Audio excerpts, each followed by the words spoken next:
Welcome to Bonnie's Beat. I'm your host, Bonnie Squires. We're coming to you from beautiful downtown Radnor at the height of the coronavirus, but it's okay for us to be in the studio. I checked with Vince Celli, who's the general manager, and yes, he said, come in and do your show.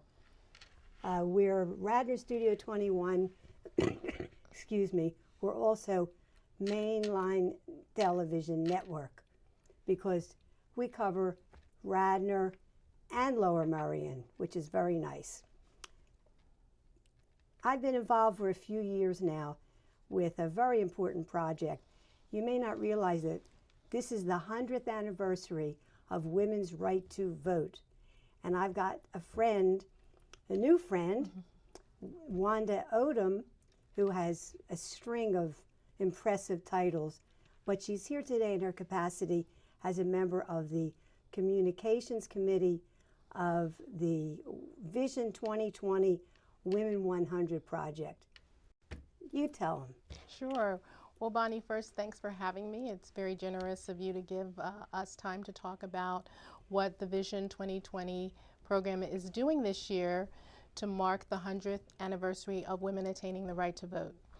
And so folks, maybe they don't know, it's, that 100 years ago, Tennessee became the 36th state to ratify the 19th Amendment, which made it law throughout the nation.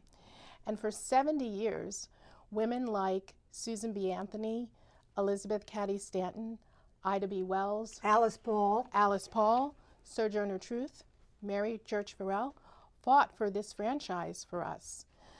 So Vision 2020, which is a national nonpartisan women's equality coalition of individual leaders and allied organizations, are working to achieve economic, political, and social equality for women across the United States. And they thought it was a fine idea to take this year to really elevate the story of the women's rights movement. Especially since the Equal Rights Amendment still has not become law in the United States of America. Absolutely. We got a lot of people still working on it. We have to give credit to Lynn Yackel, yes, who is the brains behind Vision 2020 Women 100. Yes. A few years ago, Lynn Yackel, you may know her name because she ran as a Democrat for the United States Senate against Arlen Specter when he was still a Republican. She came this close. This is true. She really was a trailblazer. She was. And Lynn, when she signed up with Drexel University, decided she was going to start this national coalition. And it really is national. She's got names you would not believe on board. And Wanda and I both serve on the Communications Committee. And we've been doing interesting events, public, private events, for a few years now. Mm-hmm. Yeah, so this year, as you mentioned, the Women 100 program, there are a lot of exciting things that we have planned through the fall. Some have been postponed till the fall. This is true, yeah, because of the coronavirus. Yeah. But the beginning of this month, a fabulous exhibition opened in the lobby of the Kimmel Center called Seat at the Table. And it's free. And it is free. You just have to walk in the front door of the Kimmel Center. Exactly. And it's painted on the floor, and there are these crazy bicycles. And there are banquettes where you can sit and read about the accomplishments of women in a variety of sectors in our society. There's actually a table that you can sit at and read about the women's suffrage movement and all of the gains that women have made in the past 100 years in politics and government, business and finance, sports, entertainment, education. So it's really, really a marvelous exhibition. There is there's a brochure about the exhibition. If you go there, you can take this home with you. And on the inside, I'm not going to open it up, it chronicles through over the last 100 years, a variety of achievements by American women. And in addition, on the inside here, we have our series of events for the year marking the 100th anniversary. So there is also a teacher's guide, educator's guide that schools can use if they want to bring When their they go back in students. session, That's is. true. When they want to bring their students down to the exhibit, and this is for grades 6 through 12. Well, the interesting thing about this wonderful display in the main lobby of the Kimmel Center is that there are interactive panels. If you press it, like on Gloria Steinem's picture, you get what Gloria Steinem's history is, Right. what she did with Ms. Magazine, other things. Absolutely. You have all these amazing women Yes. through the ages Yeah. and what they've done, and it's very educational. It's it really very is. educational. You learn something every time you press a button. Absolutely. You hear about Shirley Chisholm, one of the first African American women to run for nationwide public office. So it's really informative. And the key importance of this is, now I brought some statistics with me, and even I was surprised that research has shown that historical figures who are male are 3 times as likely to be mentioned in our school curriculum than women. So Only 3 times? I know. Well, that's pretty shocking. Yeah. So Vision 2020, in addition to this year-long celebration, and I do want to tell you about some of the other events that will be going on, they work really in 4 areas in trying to advance women's equality. One is shared leadership. They believe, I think it was Jeanette Rankin, the first woman to be elected to the U.S. Congress, said, if we are 50% of the population, which we are, women are 51% of the American population, we should be 50% of the seats in Congress. Ha ha ha. Right? So we're working. There are many third world countries that have a much larger percentage of women members in their parliaments than we have in our Congress. Absolutely. And I mean, 2018 was a banner year for women running for election. There are now 102 women in the House of Representatives and 25 women in the Senate. But still, that's only about a quarter of the seats in the entire Congress. And we were very lucky that we were able to elect Madeleine Dean, who represents most of Lower Merion. Yes.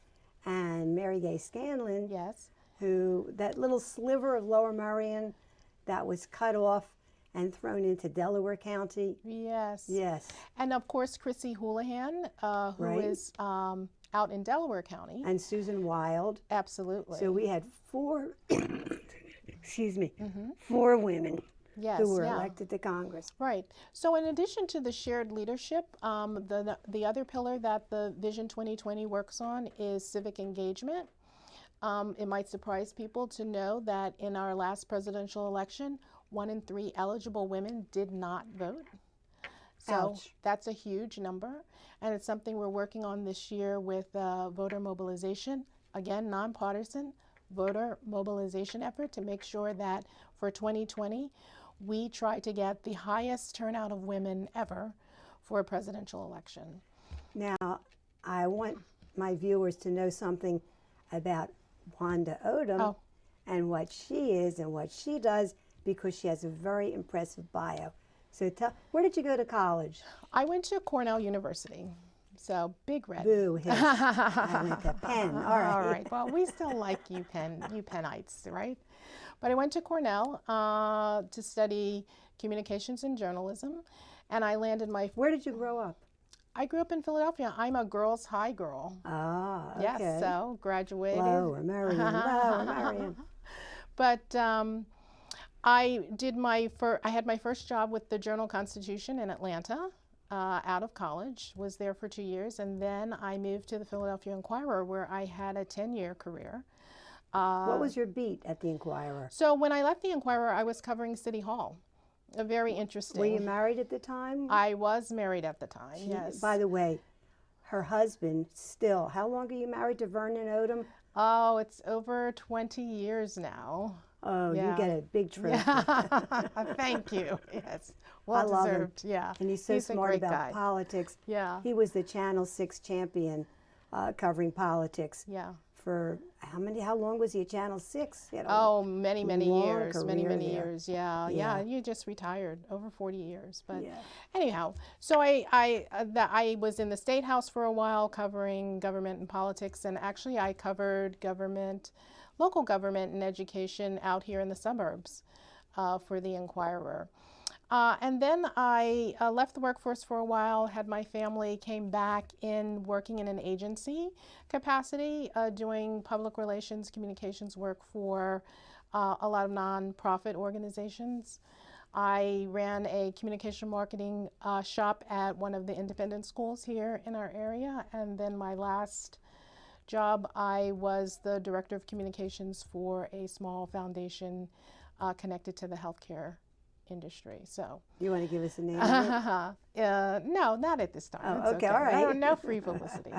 But so that's my background. But I did want to get back to talking a little bit about some of the events that we have for the rest of the year. Absolutely. Okay, yeah. So so we talked about the exhibit at the Kimmel, and then on the By the way, it's fabulous. it is a great exhibit. It is just so much fun. Yeah, it is, and I would recommend that people go, and It's it's free, free. and I guarantee you will learn something you did not know, absolutely, and it's important for kids too. But on the 26th of August, we are going to be hosting Toast to Tenacity on Independence Mall. Again, another free event with speakers and musical performances, and we're going to be ringing the Justice Bell. And so I'm not going to tell people what the Justice Bell is. You're going to have to come down, but I'll tell you it's kind of related to the Liberty Bell, Yes. right? So that should be a great celebration. And the reason that the 26th of August is important is because that is National Women's Equality Day. So again, you'll see how we're tying in all the threads around what's happened over the last 100 years with women's rights. And then on the 16th of September, there's going to be a huge celebration again at the Kimmel Center, celebrating women trailblazers, people who have made sacrifices for themselves and others in an effort to achieve economic, political, or social parity for women.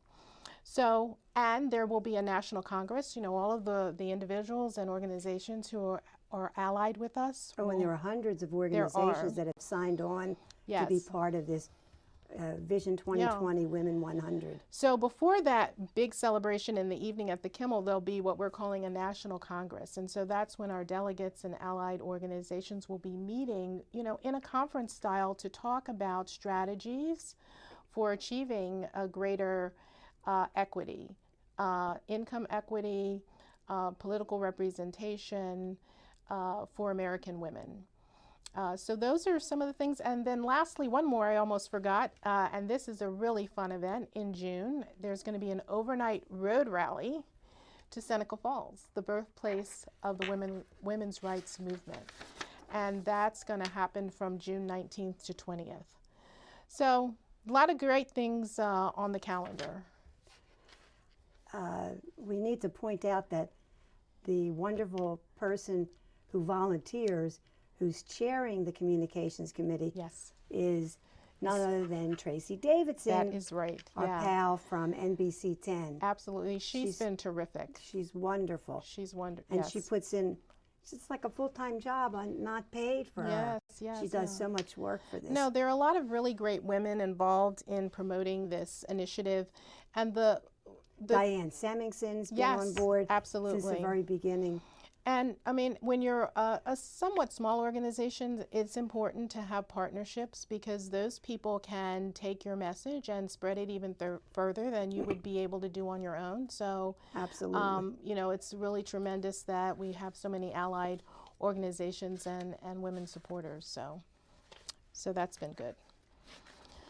A National Congress. I love the sound of that. Yeah. Doesn't well, that sound terrific? It'll be an important meeting, and a lot of thought leadership will go on around, you know, what steps can be taken that still need to be taken to reach, in particular, economic equality for women.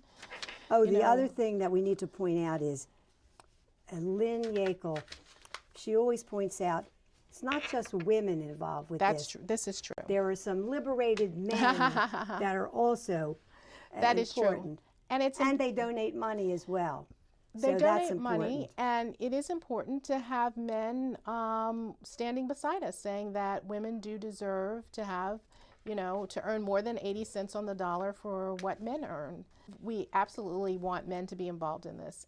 Because one of the prime factors that Lynn Yackel talks about all the time is equal pay for equal work. Yes. So you need to have men buy into that. Yeah. So not just women. Well, with so many women working and, there being a 2-income household, it seems to me that it would be beneficial for men to be supporting women earning at the same level that they are. So, I mean, it's better support for the family. Absolutely. Yeah. If you could wave a magic wand, what change would you make in the workplace today?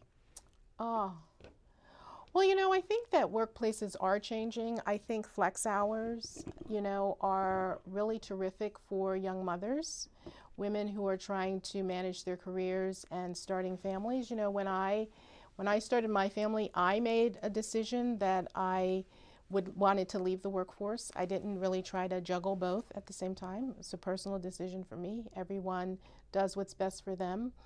But when I went back into the workforce, I found an employer who understood that my family was important to me and allowed me to do sort of flex hours and part-time work, things that I could also do from home. And that really actually kept me working, and giving my best effort for that company. So I think that just greater consideration for work-life balance. And by the way, even men are getting paternity leave now, and so that's true.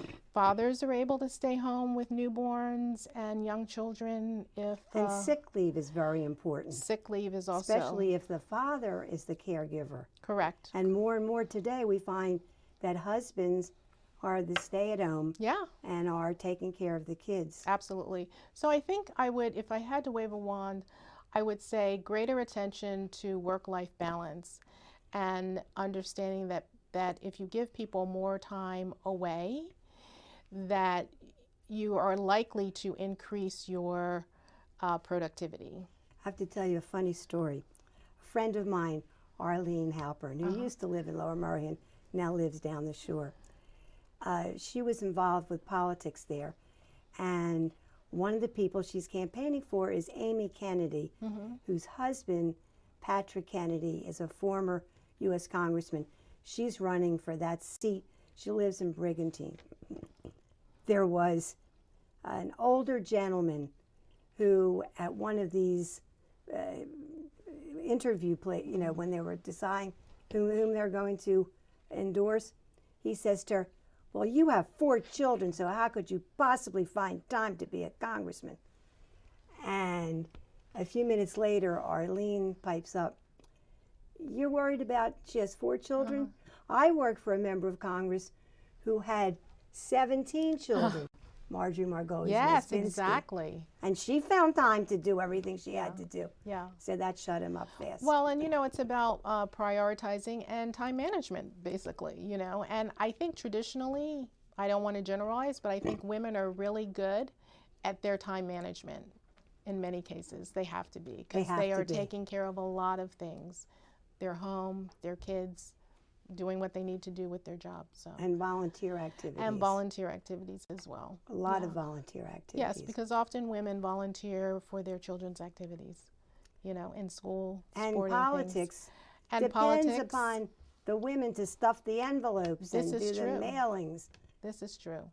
And that's what we also believe in, civic engagement. In addition to voting, we think women should run for office and get involved in the local politics in their communities in any way that is comfortable for them. Well, Lynn Yackel certainly is a role model for everybody. She has been. She Absolutely. came that close. So. She came tremendously close, yeah. And she ran a great campaign. She did run a great campaign. And she's continuing her leadership through her institute at Drexel, the Institute for Women's Health and Leadership. Absolutely. Yeah. It's interesting to see how many universities now have a women's institute or women's studies is not just reading novels by and about women. Right. It's about politics and Yes. running the government. It's active engagement in a and running the variety of country. sectors. Yeah. And then when you have a young woman like Malala who gets the Pulitzer Prize, Yes. she almost sacrificed her life in order to get women educated in her third world country. Absolutely. She's just, I was able to be at the Constitution Center when she got the Liberty Medal. Oh, nice. Yes. Oh, she was just amazing. I was in the audience then. Yeah, it was a tremendous program. Well, we didn't know each other then. We didn't know each other then. I was the one taking pictures at the rear. Yeah. But again, you know, I'm going to do another plug for this Seat at the Table exhibit, because if you go, you'll learn about all of the things that women have, the gains they have made in government and politics, business and finance. I mentioned sports, and folks might remember that when the U.S. women's soccer team won the World Cup for the second time, they didn't chant USA, USA. Do you remember what they chanted? I don't remember. I watched, but I don't remember. Equal pay, because women's Olympics soccer team was not paid at the same level that the men's team was paid. Surprise, surprise, the men got more money. So, you know, it's in every sector of our lives, and in small ways all across the country, small and large, women are working in this area to achieve equity and equality. This fabulous exhibit in the main lobby of the Kimmel Center is going to be on display through September. Correct. So there's plenty of time. There's time after this craziness with coronavirus dies down. Yeah, and of course, you know, the Philadelphia is always a mecca for tourists in the summertime, so hopefully people coming to the city will venture over and see the exhibit, and if folks have family coming to visit them and are in this area, you know, the greater Philadelphia area, they should certainly take them down to see it. Every time I say Kimmel Center, I have to think Sidney Kimmel and his boyfriend, who at the time was the governor, was the mayor, Ed Rendell. Ed Rendell. Because there would not have been a Kimmel Center or a revitalization of Broad Street that hadn't been for Ed, because no foundation, no philanthropist would step forward to put up a dime. And I always tell people, for $12 million, which is what he gave initially, Sidney, what a bargain to have his name on a major building on Broad Street, the Avenue of the Arts. Absolutely. There must have been a lot of people saying, I was so stupid. Ed came to me and I turned him down. Yeah, and it's a great location. There's great foot traffic there. And since, I mean, the Kimmel was built, there's been even more development along South Broad. So. And right across the street, another former Lower Marionite mainliner. I still count him as mainliner. But Carol Dranoff is building directly across the street from the Kimmel Center. He's building a huge new apartment complex. He calls it the Art House. ARTHAUS. Interesting. And okay. Yes. It's, I don't know how many hundreds of apartments it's going to have. Sort of a European title too. Yeah, yes, exactly. Art House. But he's a pretty smart guy. Yeah, yeah. He's a pretty smart guy. Yeah. So what else can I tell you about the Women 100? Well, maybe I should say, to get involved, you know, people can go to the website women100.org and find out about all of our activities. In addition, you can link to the student guide, or if you're interested in sharing that with some young people. I wrote it down. We do have a hashtag. Yeah, it's women100.org. Correct.